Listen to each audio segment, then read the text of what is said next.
Di biro, kaya huwag ipagsawalang bahala ang mga nakakapang bukol sa inyong leeg.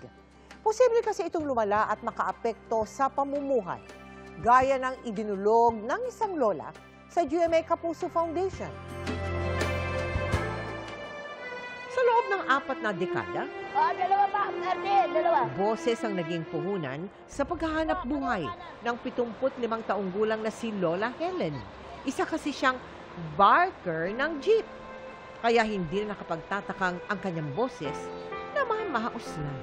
Bukod dito, iniinda rin niya ang 10 taon na niyang bukol sa leeg. Kaya ngayong Thyroid Cancer Awareness Month, ipinasuri ng GMA Kapuso Foundation sa isang espesyalista ang bukol ni Lola Helen. Maari po itong pamamaos nito ay dahil sa tumor mismo, dahil sa pagkakaroon ng iodine deficiency, isa yun, no? Or pangalawa, pwedeng genetic, no?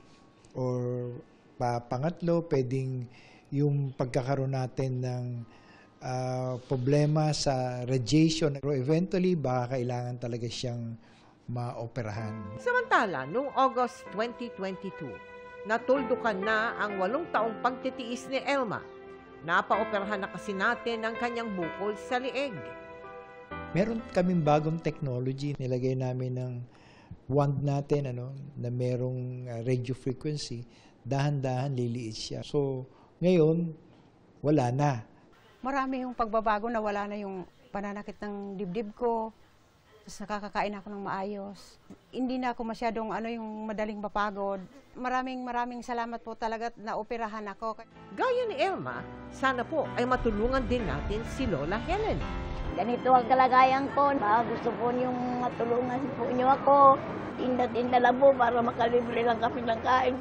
At sa mga nais na tumulong, maaari po kayo magdeposito sa aming mga bank account o magpadala sa Cebuana Luwilier. Pwede ring online via GCash, Shopee at Lazada. Mga kapuso, kasama nyo kami 24 oras. Mag-subscribe sa GMA Integrated News sa YouTube.